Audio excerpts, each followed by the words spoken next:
नमस्कार, मी ऋतुजा तुमचं स्वागत करते आपल्या चॅनलवर, ज्याचं नाव आहे ऋतुजा शिंदे. आरुषच्या पप्पांना खायचे काय खायचे? मटन. अरे वा. आणि हे अजून काय खायचे? बिर्याणी. तुला काय खायचे? बिर्याणी. अजून खाऊ. मटन. पप्पांसारखाच आहे तू पण. नाही दादा. या गाड्या कोणी आणल्या तुला? या 2 गाड्या कोणी आणल्या? आजींनी आणल्या. आवडल्या तुला? काय खायचं आरुषला? मटन. अरे वा. थेली. अजून काय खायचंय? बिर्याणी. काका कुठे गेले आपले? मटन जाणार लॉलीपॉप घेऊन जाणार, कॅबिन घेऊन जाणार. होय. पप्पा हे मला मदत करत आहेत. खोबरं काढून देत आहेत, ओलं नारळ काढून देत आहेत. अजून किती मदत करत आहेत पाहूत आपण. एवढं खायच्यात त्यांना आयटम. भाऊजींना बिर्याणी खायची आणि ह्यांना खायचंय मटण. 2 गोष्टी करायच्यात. मला पाहते दोघं पण किती मदत करतायत मला. काय झालं पीस राहू दे चिकनचं. मग आहे ती काय त्याच्यातच राहू. लेग पीस नाही ठेवला.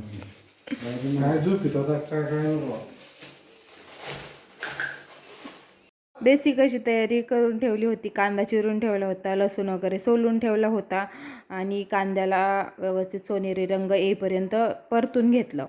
त्याच्यानंतर चिकन घेतलं मॅरिनेट करायला बिर्याणीसाठी. त्याच्यामध्ये दही, हळद, मीठ, टोमॅटोची प्युरी, तळून घेतलेला कांदा कुस्करून टाकायचा. बराचसा टाकला होता मी. आणि त्याची थोडीशी बारीक कांद्याची हे करून पण टाकलं होतं मिक्सरमध्ये फिरून पण ग्रेव्हीसाठी. त्याच्यानंतर थोडा कांदा लसूण मसाला घातला, लाल मिरची पावडर घातली, थोडी जास्तीचीच घातली. नगरी झटका होता म्हणून घातला, ऑप्शनल आहे. आणि हे धने पावडर पण घातली जास्तीची. त्याच्यानंतर त्याच्यामध्ये बिर्याणी मसाला. भाऊजींना खायची इच्छा झाली होती बिर्याणी म्हणून त्यांनी बऱ्याचशा मसाल्याच्या पुड्या आणल्या होत्या. 2 बिर्याणी मसाल्याच्या पुड्या होत्या, दोन्ही घातल्या थोड्या थोड्या. त्याच्यानंतर गरम मसालाही घातला थोडासा आणि आपला घरचा तिखट होण्यासाठी घरचा मसालाही टाकला. नंतर ते व्यवस्थित असं मिक्स करून घेतलं आणि मॅरिनेशनसाठी ठेवून दिलं फ्रीझरमध्ये. त्याच्यामध्ये अद्रक लसूण पेस्ट आणि कोथिंबीर राहिली होती घालायची, ती मी घातली होती नंतर.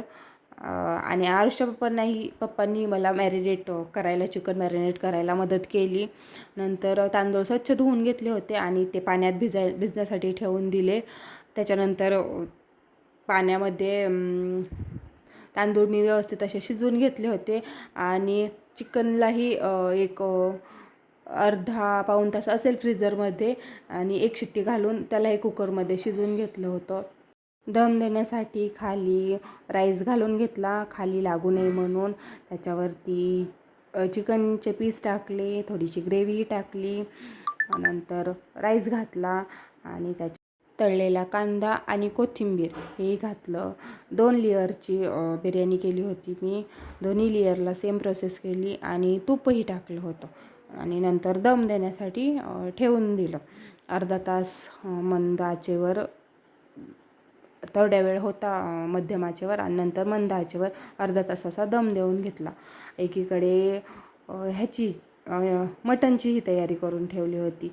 सगळ्या पेस्ट वगैरे करून ठेवल्या होत्या आणि यांना चुलीवरचं मटण खायचं होतं. त्याच्यामुळे हा घाट घातला होता चुलीवर करण्याचा. वरून ऊन लागत होतं, खालून पाय पळत होते, धूरही लागत होता, तरी चाललं होतं यांच्यासाठी. कांदा चुलीत भाजून घेतला होता, त्याची पेस्ट केली होती.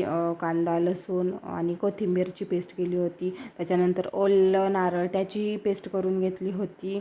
अद्रक लसूणची पेस्ट सगळं तेलात घालून व्यवस्थित परतून घेतलं.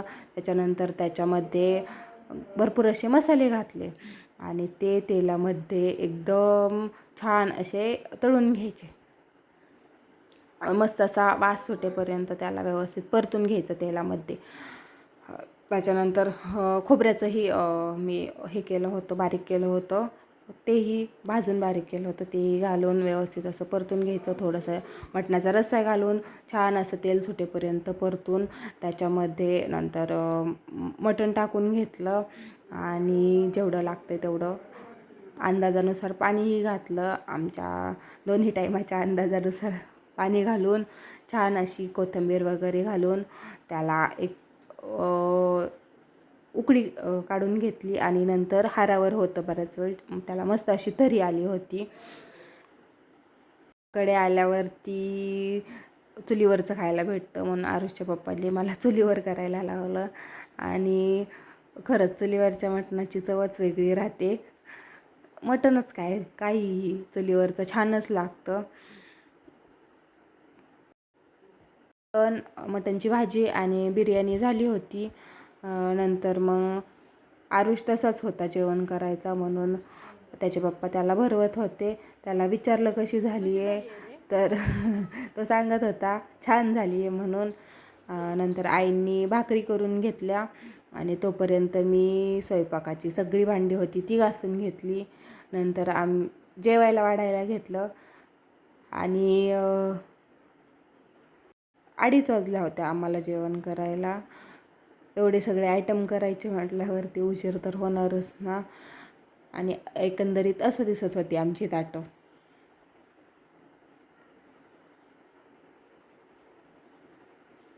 मस्त असं हारावर होतं त्याच्यामुळे भाजीला छान अशी तरी आली होती. बिर्याणीलाही छान दम बसला होता.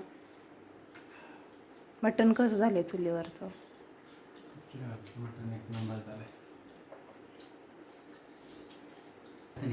भाऊजींना बिर्याणी खायची होती म्हणून त्यांना विचारलं कशी झाली आहे तर खूप लाजत होते आमचे भाऊजी. बळत सांगितलं कशी झाली आहे ते आणि आम्ही सगळ्यांनी मिळून छान असं जेवण केलं पोटभर असं. आत्ता वाजली आहे 3:30. जेवण वगैरे झालं आहे. घरातलं सगळं भांडी वगैरे आवरून घेतली. घरातली जवळजवळ सगळी झोपलेत जेवण करून. म्हटलं आता थोडा आपण पण आराम करावा. चला तर मग मटन, अजून काय खाल्लं? चपाती, काय खाल्लं अजून तू? बिर्याणी. अरे वा. आणि तू सायकल खेळत होती? मला काय करून जायचं? जायचं सायकलवरून? हां. बरं.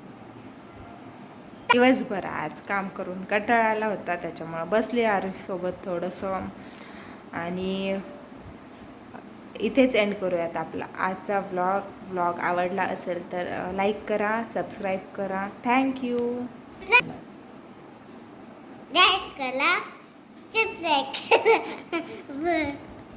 Thank you. Thank you. Thank you. Bye bye. One